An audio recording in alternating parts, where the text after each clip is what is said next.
Okay, welcome Jörg and welcome Martin, or whatever is behind that mask.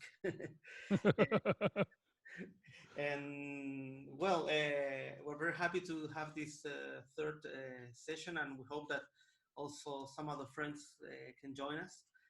Hmm. But the idea was to start talking about Jörg Piringer's work and also his experience and reflections around these so strange days. But as I was telling you a little before, there have been two very important people that died in the last hours.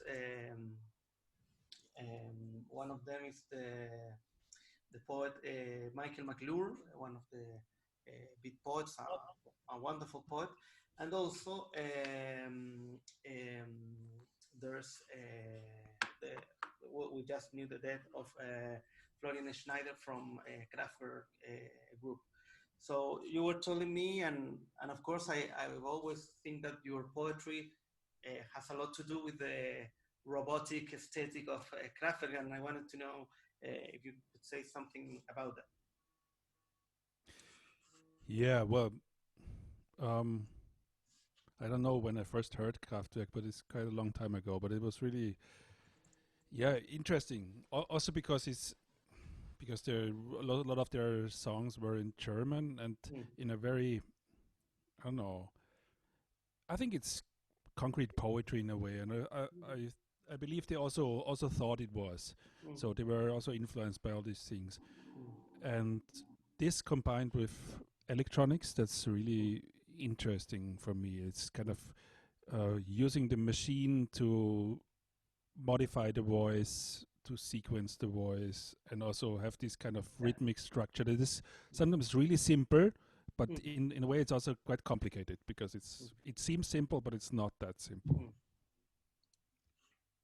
And also, it was the fact of being simple and being very square and rhythmic was a huge difference comparing the other music that was doing in at the same time. Yes, yes, yes. Yeah, they were kind of pioneers because they just, I don't know, not the first maybe, but they just worked with machines only, and no, well, actually they were instrumentalists, all of them, I think, Yeah, but they just decided to use electronics exactly. because they thought it would be the future or would be the Mm, present in a way, and it's also influenced me because I also work with machines, and I think mm, it's interesting or it's almost necessary to work with machines because we yeah we work with machines anyway, so why exactly. not do music with them? And we Yeah, sorry. they to follow that idea that some people said that the sound poetry start with in the relationship between machine and human being. Like what is maybe it's like the new kind of after the Homo sapien or the Homo faber and then the Homo electronic. I don't know how to call it. Mm. But, what do you feel about it? Do you agree with that idea of some poetry start with that connection of machine and human voice? Or Well, I don't know how the were the origins, maybe not, but in a way the origins were like Hugo Ball, who was responding to media. So his idea was to kind of create a new language that was kind of free of the media language at those times, and that was influenced by newspapers. They also uh, worked with these letter types of for newspapers, and so they created their first sound poem. So in a way, it was like that. But then, of course, after the war, there was I don't know, Henri Chopin and all these people working with tape recorders, and that's also really influential for me because because they yeah, they were the first to really use that in a way. yeah, because Henri Chopin said that make a kind of difference between phonetic poetry and sound poetry. Say like Mm, because phonetic poetry is like without electronic, like more mm, full of Dada, and then Hugo Ball, and then still Bob Cobbins in a way in England, no? But Yeah. and that is why I think Henri Chopin visit. What is the name of that guy?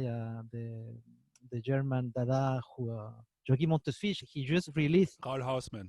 Yeah, Karl Call- Hausmann. yeah. And thank you to Henri Chopin, we have the voice recorded of Hausmann in a kind of way that, for me, that kind of space of the machine and the voice, human voice is like really specific for that kind of poetry. Especially that the poetry that you made, that was really made. Hey, Gerard. Gerard. But what do you feel like kind of a member of a new kind of poetry? What do you feel like a poet in the world? Well, I don't know if it's a new kind of poetry, but in a way it's new because we work with new tools, and those tools also shape the work we do. It's quite natural because if you work with a tape recorder, it's very how Chopin did it was very immediate, but it's also you have to this tape, and if you want to cut something, it's really hard. But now I can almost cut in real time, and that changes how I can modify my voice, but also how I can create poetry, because I can create poetry with that in mind. So of course it changes, but I'm not sure if that's a new kind of poetry. I'm not sure. For me, it's not that important to be that new. Just want to be contemporary in a way, because I like to think about the world we are in now and not how it used to be 20 years ago. Yeah, of course. No, that someone said that the poets always want to be the first and the philosopher the last. But being into the present, and that is really beautiful, because now, by example, like Gerard and Jörg, Felipe and me, the possibility to find together in the real world, it was like less. Then what do you think about poetry now in that kind of new? I know you make experience in Vimeo. You make some videos now for like a kind of improvisation. So at the same time, like I don't see them at all completely, but you invite some friends, and Gerard participates. What do you think about poetry now in this special moment of the history of post human being? I don't know. It's so hard to say anything about poetry in general, because I have the feeling we're still in it in a way. So we are still.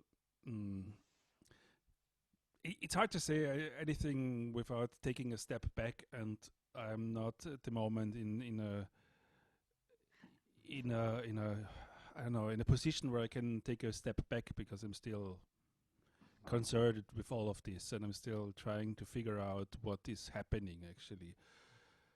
So I don't know. I don't have a good answer for this question, unfortunately.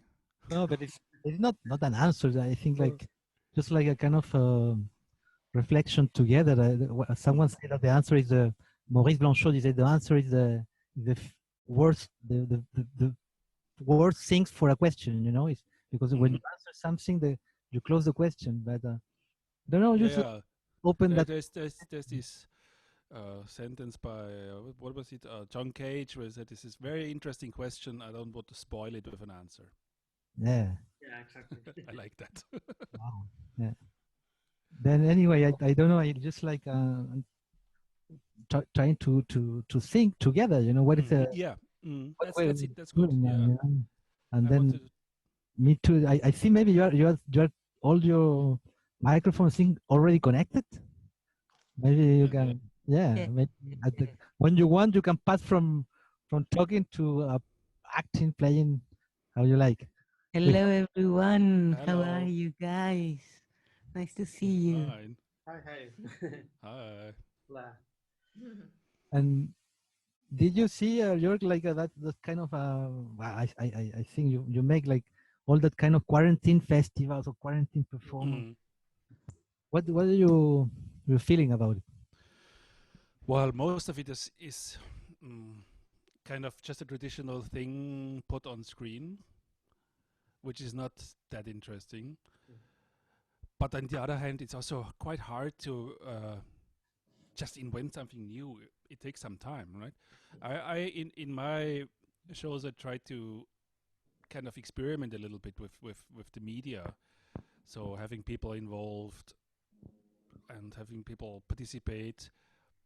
But I also have the feeling that I'm not there, so there is so many things we could still try, and also I try with other people, and we're now kind of setting up this kind of almost like a virtual concert place, and we experiment with the format, so it's all just happening. So yeah, but I hope there will be interesting things happening, but I haven't seen that many actually.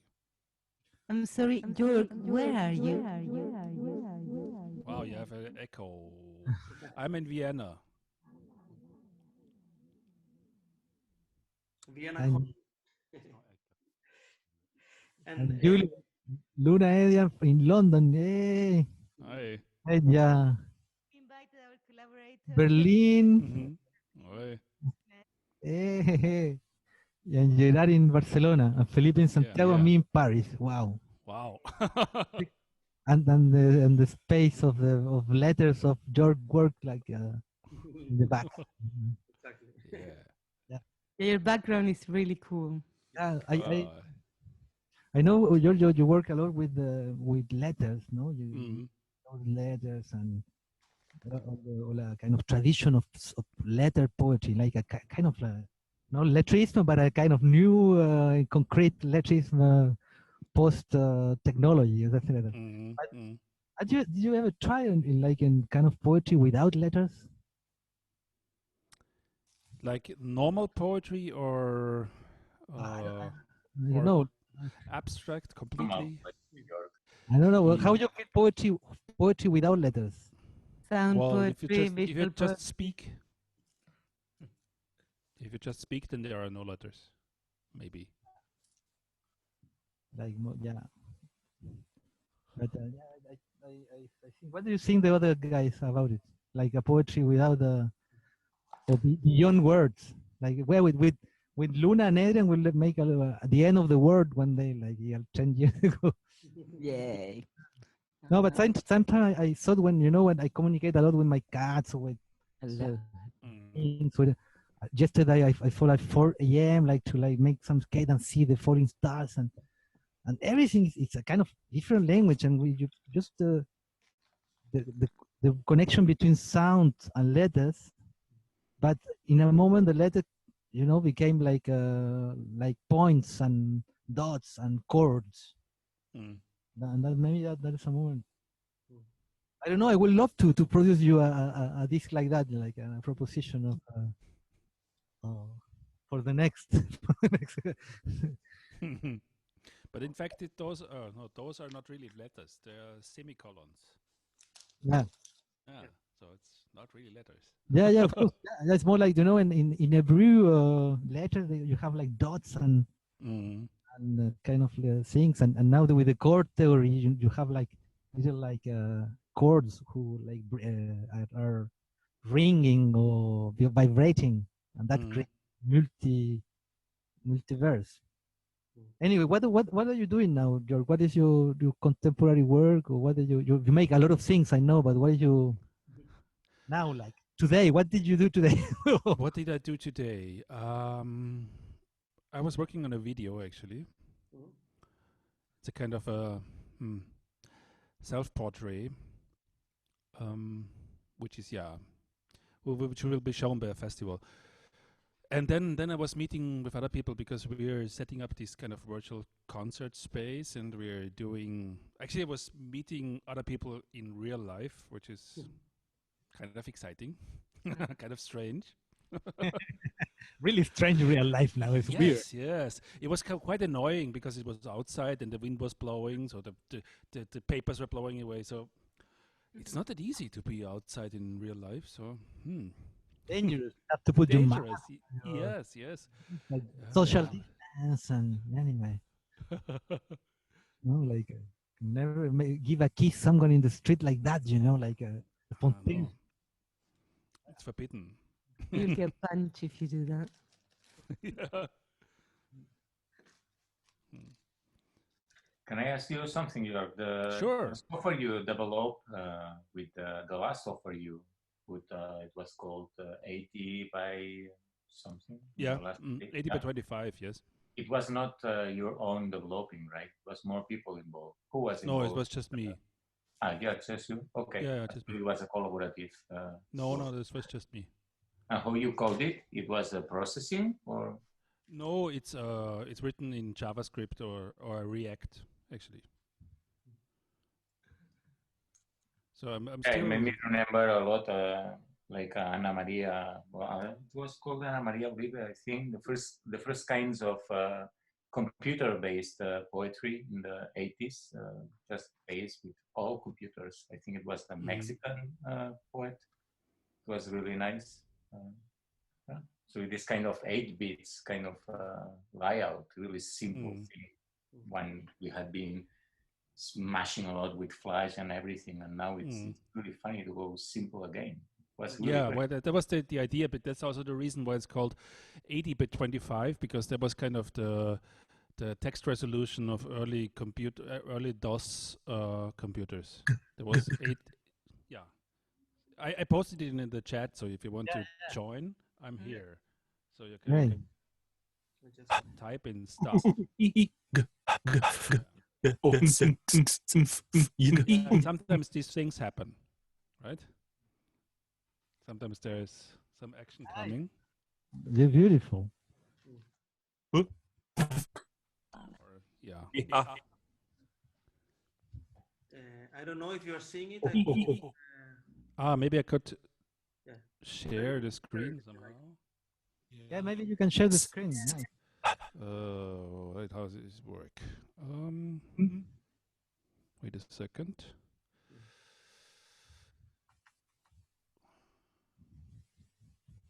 Oh no, what's happening? Oh. You already did it. Okay. Yeah. Oh. In 2 seconds. Yeah. That's nice.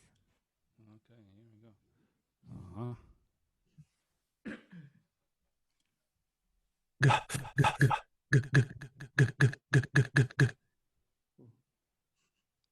You're still sharing? It's the bombs and gravity random? Yes. So there is no way you can control and provoke. I can do it. No, actually, I'm working on it so that I have not figured out a system, but I want to have that kind of people can earn some points, and so they can trigger sometimes. I'm working on that, but I haven't figured it out yet. So it's kind of a Tetris. Kind of, a little bit, yes. Beautiful, and then people can make poetry. Yeah. They can collaborate and make wonderful work. And that is in JavaScript? Yes, that's JavaScript. Yes.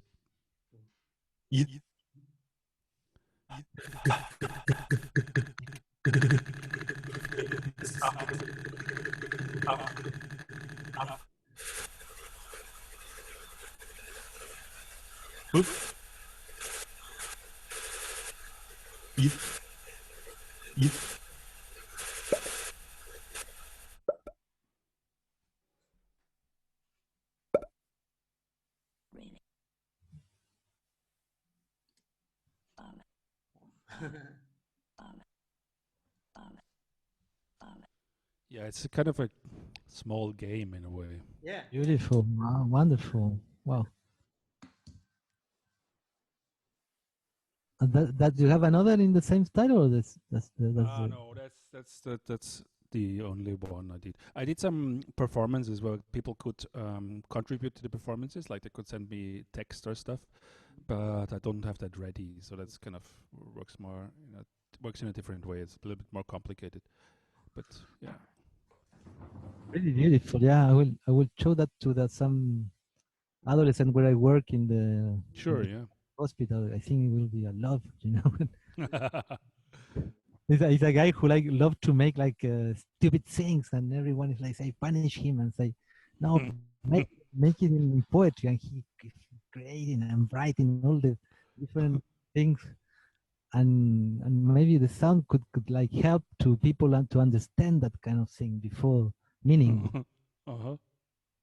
And it's Yeah. really sensitive. Wow, wonderful. Yeah. How we can resolve the question of other sense, you know, in poetry, like smells or tactile, like virtual reality, or I don't know, like how you can transform the flower smell or something, into to the other by distance. That I think Yeah. the new poet of smells, smelling telepathy. Yeah, that would be nice. I remember maybe Eduardo Escofet took part of it, like, I don't know, 15 years ago in Barcelona in Caixa Forum. There was like this project of poets reading at the same time. Someone was putting some smells, like a DJ of Hmm. smells. I don't know, if, Gerard, if you Okay. heard something about it, but it was like simultaneously, like the two things at the same time, and you have to try to make the mix in your head. But yeah, it's very interesting that those are those senses, the touch and the taste, also are usually absent from our poetry experience. Maybe with the touch, there are some like interactive poems Yes. that we can move or whatever, but not that much.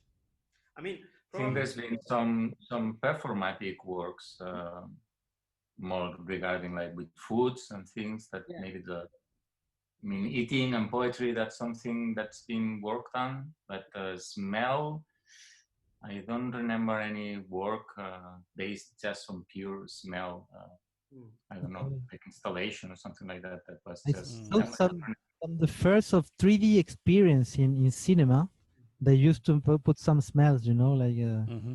like some dots of some essentials oils, and I used to put some in my performance, like peppermint or like lavanda. And Hmm. the other day I go with Joaquin Montesui, and he plays in a cave, and I put and they put a lot of fog, the cave, Yeah. like people, and I put some essential oils in the cave. Everyone was in. Mm. yeah, I But don't want to be wrong, but I think there is a Electrism film by Lemaitre, I think, which is based just with the smell, but Hmm. not 100% sure. but I mean that how can we how the spectator or the people in the other side of the internet, they will can follow feel that, that is like I assist like a week ago to a Meredith Monk's workshop for like 500 people, and then and everyone is one in a moment dancing and crying at the same time. It was like wow, that different voices at the same time, and you listen at the same time different thing, because you listen, if you program Zoom like it's like connected with the people who is talking, then everyone listen a different kind of harmony of voices.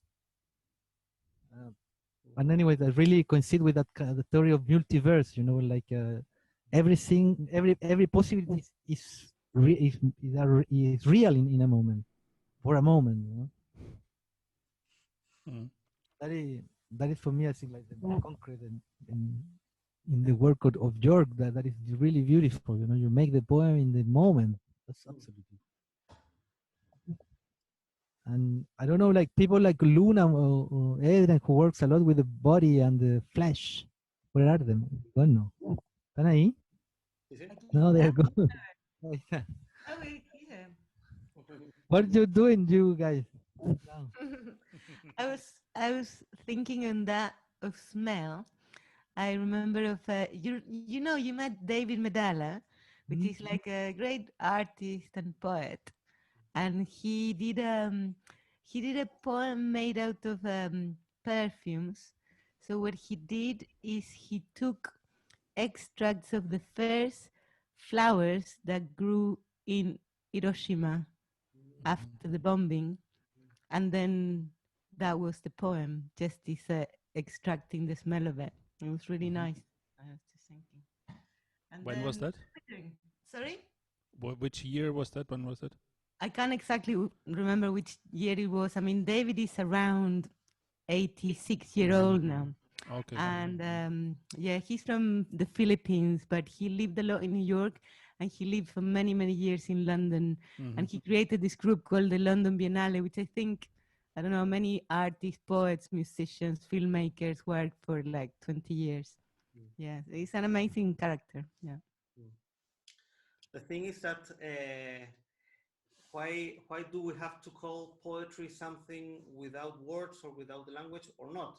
I mean, or even we can use the adjective this is poetic, like very general to say like something is beautiful or whatever, and it's great, of course, but it's interesting. Maybe I'm more conservative in that sense. I prefer. I usually try to think not even poetry like text or those dimensions like text, sound, image. But of course, the interesting thing is that this kind of works can be also seen as poetic or thought as that kind of structure, that kind of effect. So it's very interesting, trying to combine these different things about what is or not a poetry. It's something that is always evolving, that's always in tension.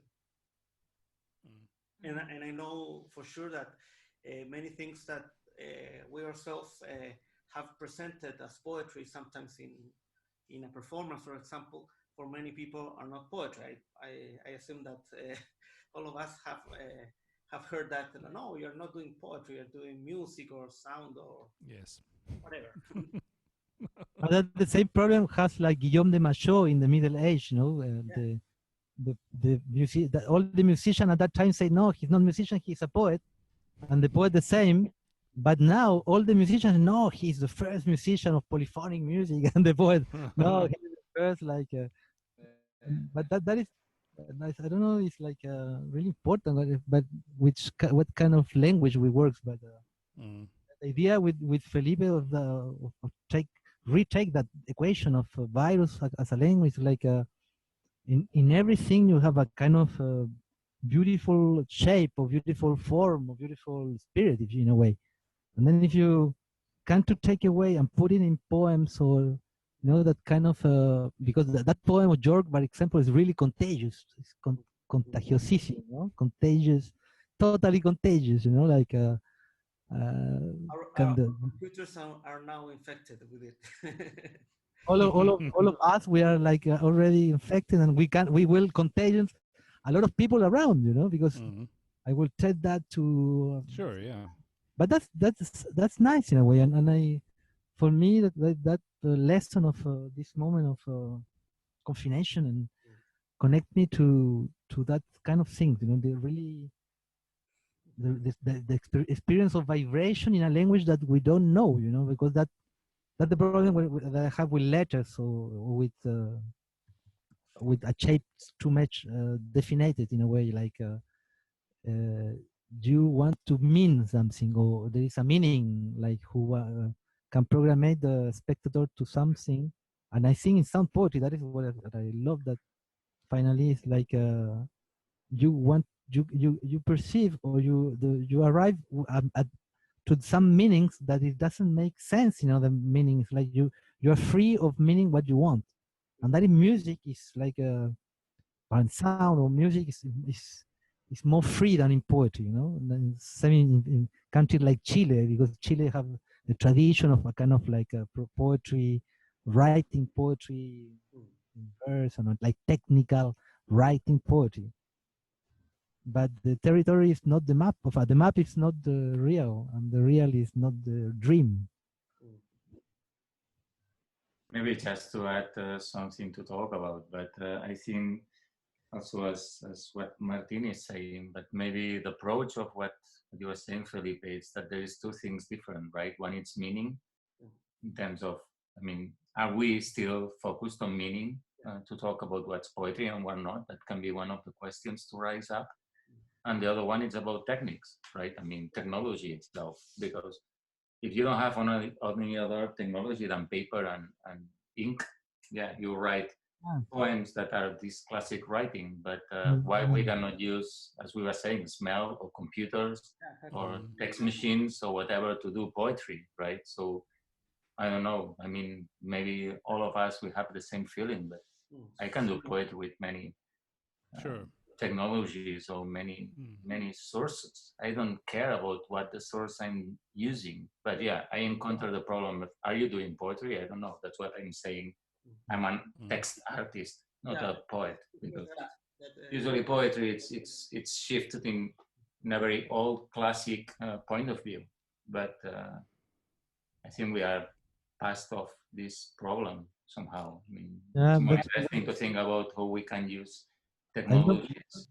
I love the moment of that when another thing give a lesson to the human limits. You know, like in which moment when I don't know. I before I used to write before to record the some sound, and now it first sounds first, and then I write because the sound with the procedure of machine give me another sense that I never thought that could brings to me in a way. You know, then I think everything is thinking about it. Same as virus. The virus have to give us a lesson of something, and we try to, you know, we're really like selfish on saying like we can resolve the problem of the virus, you know, and no, the virus is have learned us how to spread, how to communicate, how to transform ourselves, how to live in another, and how to eliminate that kind of a contamination of the world anyway. Anyway, I just say like I think that the poetry is not only came from the human. I think in a way it's a kind of connection between human and others, like vegetables and machine and I don't know spaceships or earthquakes, another kind of vibration, and then it's like that is for me at least that one is my last feeling about poetry. Well, like a kind of connection, you know, in the pre Pythagorean poet, they used to earn their life uh, like psychopomps or like psychagogics. I don't know in English how to say psychagogicos y psychopompos. You know, when you go to the people when they go to die, when they go to born, they are burning and they are dying. Then they used to be in like a companion that people with the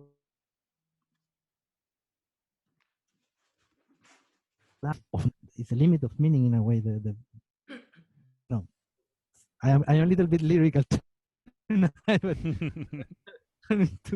what is I don't know. People Sorry. went white, went to the nothingness. Nada.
Adjetivización del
Yay. Great, thank you. Thank you. Fantastic, Jörg. Yeah, that was Incredible. Thank you. great. Wow, really, really. We travel in the middle of the unknown. You Beautiful. went dark. Yeah, dark and light at the same time. You know, like taking some, I don't know, chords of lights in the center of the soul of another black star. I don't know where, but it's like, you know, Yeah. amazing. It's touching me. Really, Yeah, really. thanks for joining also. Yeah, the sensual is like Sorry, a. I'm joining at the beginning. Yeah, I heard it's great. Wow, really fantastic, Jörg. It was a pleasure. Thank you for that. And what is do you have a name for that piece, or it's like just like No, no, it's improvised in a way. great. Yeah, but it's great, all the kinetic behind you. Yeah, that's Yeah, it's great. Maybe we can give a name to that piece of Jörg, or not? Like yeah, maybe. just I'm like not good with names. Sometimes it just happens that you have a name, and sometimes it takes ages. yeah. Oh, the no name. The no name, yeah, I have a lot of no name pieces actually. No name records. No name records, yeah. We'll do that for No Name Records, our next label, George. Fantastic, right? Wonderful. I don't know what Felipe Cassin. He's I don't know. He disappeared in the expression. Of No. I don't know if I love it. you're there, Felipe. No, I like so much that Martin is always inventing new labels and new magazines. Like, wonderful. Yeah, each time. Martin is really great at putting titles. We all can, Yeah. He creates titles for everything, and they always sound like perfect. I love that. Mm. Well, I don't know if you can, if you'd like to add something more to our conversation, everyone. Sure. Mm. But because we are planning like these conversations around an hour, Mhm. but I only had a little question for you, Jorge. In which way are you connecting and relating the sound and the visuals in this kind of performance? Are they part of a same software or connected softwares, or they are parallel? Well, in this performance, no, they are not connected. So it's just videos I did and then I improvised. Okay. But sometimes I work with this software where everything is connected. So there's really a very strong connection. So everything that's moving makes a sound. But today, no. Today that's too complicated for this kind of setup.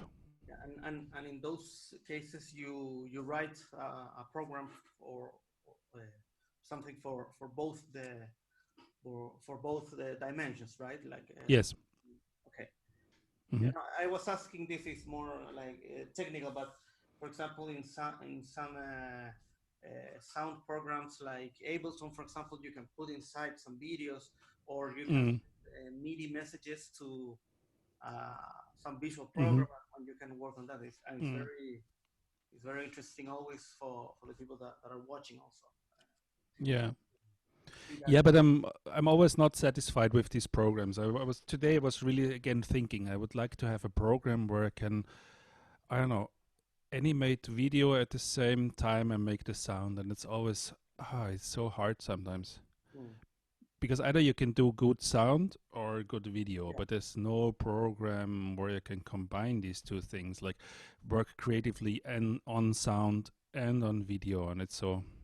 That's also the reason why I wrote this program, but it's only useful for my stuff, so it's not really a general program. Yeah, of course. Well, maybe that is the reason we are doubles. You know, we have two eyes or two ears or two parts of. We have like maybe two different programs, right? Like I don't know. Like, yeah, but it doesn't have to be like that. It's just Hello, Matt. People have no imagination who write these programs. Yeah, not only to write programs. Yeah. But maybe you will construct our next program. Like I remember Eugenio Tiselli make a program. You know, the MIDI poet in the night. I know. Yeah, and he's part but of it's so much work. Not writing the program is not a problem, but writing a program that somebody else can use, that's really hard. That maybe we can follow the way of virus, because we can ask for some funds of United Nations, you know, to develop some healing reports, you know, to take that kind of prevention of. Yeah, but then if you want to do it properly, then that would be my job for the rest of my life, and I'm not sure if I want to do that. If you want some test, some people who make tests, we are here. Like your proposals. I know. I come from this world. I studied computer science, and I decided not to work in computer science because it's horrible. But you're doing pretty well. Yeah, but I try to be an artist, not a computer scientist. It's more fun and it's more, yeah. Yeah, but maybe now the limits between science and art they're not so like separate like before in a way. Yeah, maybe it's not not the science. No, the science actually is not the problem. It's more like the business is the problem. I don't want to be a businessman. Yeah. I tried this once with the apps I wrote around 2010, and it was really exciting for a couple of years, but then I decided to do a little bit less because there was a choice to become a real businessman and to make a company and stuff, and I decided not to. Well done. Yeah, I think so too. And what was the reception of those apps? I remember them, and I don't know, maybe yours, and also I remember an app that made by Jab Blanc are the only apps that I remember made for iPad or iPhone, for example. And I feel that could be used. Yeah, I bought it. It was fantastic, but it's not working anymore with my new iPhone. I don't know, but it was one of the first like to buy that application of yours. Yeah, yeah. Actually, the response was really good, but it was also the time. Like when I did all these things were really new, so there was a lot of interest in it. And I did this for I don't know a couple of years, and actually it was really a good thing. I really earned my living from that. But then I don't know. Then it got really like more and more people came into this business, and it got more complicated. And you had to I don't know update all these apps all the time, and I would have to found a company and do other stuff in order to fund all these things, and I still do apps from time to time, but not in this business like way. So. Yeah, it was a good time, but I don't think I want to continue with that and make a company that earns money from apps. And move to California and all that. I know people who did these things. Some of my colleagues just made these things, but yeah.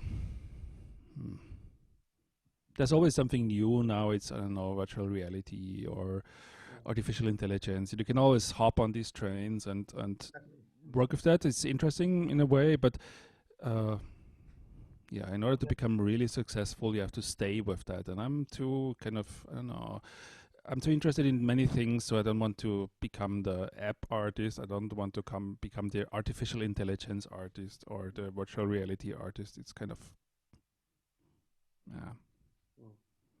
But besides that, do you think people is aware enough of code? I mean, as an instrument, because my feeling is that we live in a world that it's based in all these technologies, and there's not many people who is able, let's say, to do, even if it's a simple thing, to do simple tools. I mean, not an app. I cannot do an app, but I grew up with the Spectrum.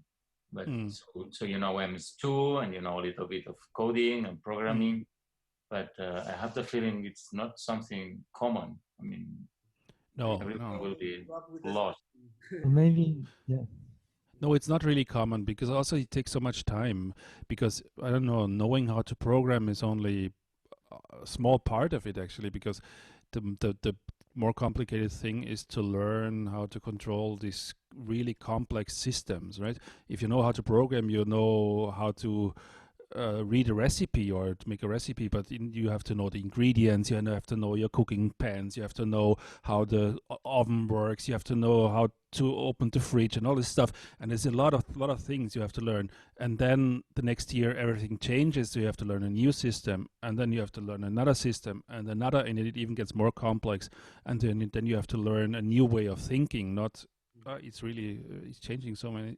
I like it in a way, but in order to become really, really professional and doing this as a business, then you have to also employ people. And I don't know, Yeah. I don't want to become a manager, so I'm not doing it. But I agree with what Gerard was saying also, that maybe today we are interacting much more with technology, like all day, but we know less about programming or how things are done. It's more obscure.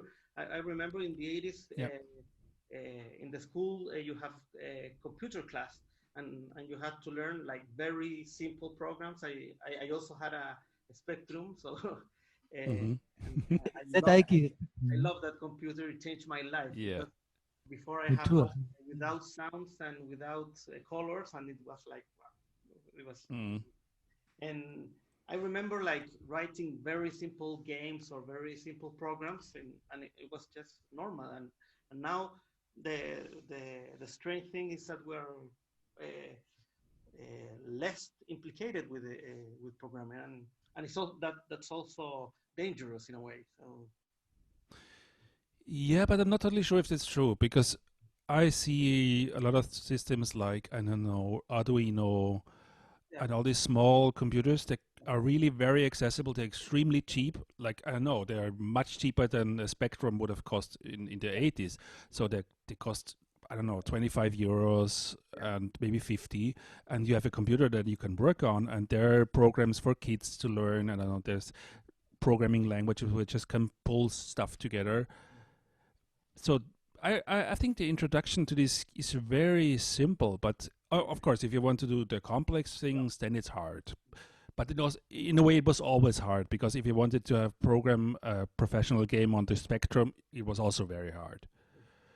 I remember at that time there were books that were basically all the code of the program. Mm-hmm. You have to write them like 40 pages, but if you made one mistake, it Yeah, I also had a Spectrum. Actually, it was borrowed from my cousin, and we didn't have a way to store the stuff, but we had this book. So what we did was typing the game, playing the game, switching off the computer, and it was gone. Wow. So it was just this one-time experience. It was really amazing. We just had to kind of type it from the book, and then this was great. It's kind of that's impossible today now. Like it.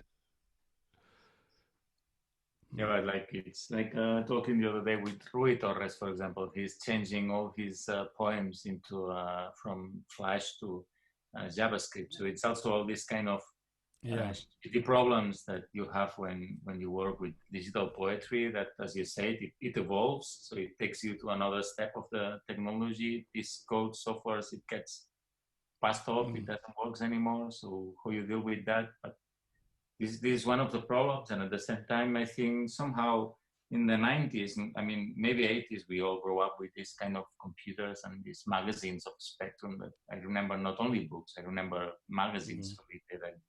I went to buy magazines with games every week, something like that. But like in the 80s and 90s, it was a lot of people, late 90s, doing digital poetry. Somehow it seemed like was creating a path or something new. And I don't know, you are more into this, but I don't know what's your feeling, because talking with Rio, talking with you, or with Eugenio, I always bring out this issue about what's happening with digital poetry somehow, because I don't know if it's stuck in some kind of academic kind of field or world or point of view. You know, I see less and less creativity around the digital poetry, and more lectures and talks and academy and university, but it's like getting far away from the, I don't know, from public from one side and from creativity from the other side. I don't know, what do you think? I don't know if you feel the same. Or... Well, I don't know actually. What in the last maybe 5 years, there were, at least in German-speaking countries, some things happening. Like there was some kind of reception in a way, so where people were interested in it. Also because, I don't know, the topic of artificial intelligence was coming up, and people were worrying or thinking or reflecting on it, and that got some, well, it's only small, but at least more than in the last maybe 15 years. So I have the feeling there's a little interest, but of course the threshold to work with that is quite high. So it got a little bit better in the last years, but in the beginning it was really hard to, I don't know, for poets that had no education in computer science and they had to work with other people. So it's there's still a lot of it's still not easy to work with that if you're not trained in a way to work with this technology. So I don't know, I have the feeling it was always kind of a very fringe area, and it still is. So there's no star of digital poetry that I know of. Maybe the one who comes closest is kind of Goldsmith, but he's not really a digital poet, but he is somehow connected to that. Do you know the work of Eduardo Kac? Yes, sure, yeah. What do you think about it? Like it? Yeah. Because he has the power of experimenting with like genetic poetry and hologram poetry in a moment. Was like yeah, I know. Brazilian people, they are amazing. They, you know, all the concrete poetry and all the kind of stuff came from there. But yeah, but I crossed the other day him and it's like, yeah, a little bit. I love in some poetry that kind of mix between not businessman and really like accurate and working in the dream, and at the same time free of association. You know, like I'm really happiness. It's like in I don't know, in cinema, for people who make cinema like Gines, the difference between fiction and documentary in a way, you know, like the documentary are people like are living and making, I don't know, for me, like that we call sound poetry, poesy sonor, it's like a kind of experience of life, like how you like working, and you told me like you came from computer science and then you want not to be businessman of computer science and not a scientist of computer science. But what about maybe like a kind of, you know, like that kind of virus style of an antigen into the science, and into the science create that kind of anti-methodological restriction of experimentation in freedom. I don't know. I imagine that all the people that are now working in like to destroy the world, you know, or destroy the enemy in a way. If we all the money that the government bring into weapons and things like that, we just like make it some kind of rehearsal, like our rehearsal in that group. Just like I don't know, a little bit to 1 year to kind of find there is no enemy finally. Yeah. There is no enemy. What do you think, the other friend? No enemy, no enemy, no enemy. Enemy. You know, and if we understand there is no enemy, there is not sickness. I didn't say that there is anime. But sorry, Adrian. I want to hear you, please. I think, well, Luna said it better, really. But there is anime. Anime. That's the end. There is anima. Animal. There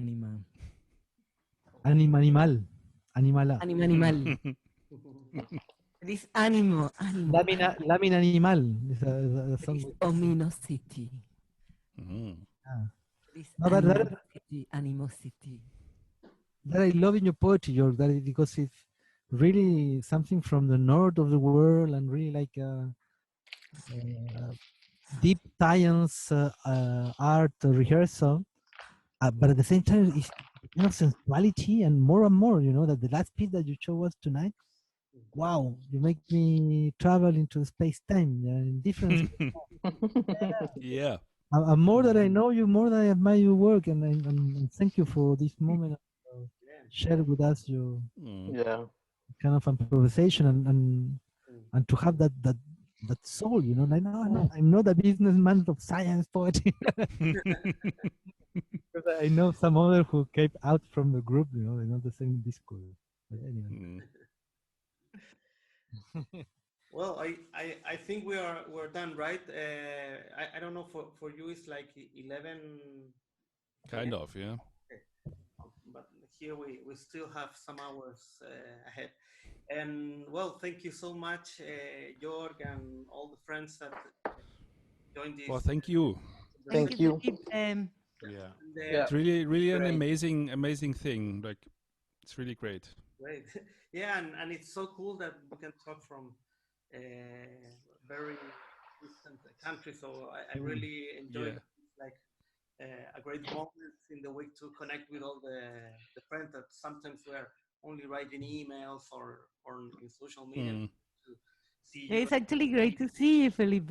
It's great to see you in live. Yeah. Abrazo a Barcelona. Hugs to Bath. We will do that every Wednesday at the same time. Yeah, At 10. Cool. The next week will be like an amazing Argentinian poet from Buenos Aires. He called it Cool. Nakara. He changed the name every year. It's like I also know a poet who works like that. Yes. yeah. And It's very good. he's like an alchemist of poetry and Great. Yes. and inventing new language and creating some Sounds great. performance. Anyway, and we meet us together to talk about like free thinking, invite people and spread the some poetry virus. Spread the virus, spread the virus. Thank you, Jörg. Really a big hug. Huh? Well, thank you. I can... Love you, Jörg. Thank you. Love you and thank you. A really wonderful you. performance tonight.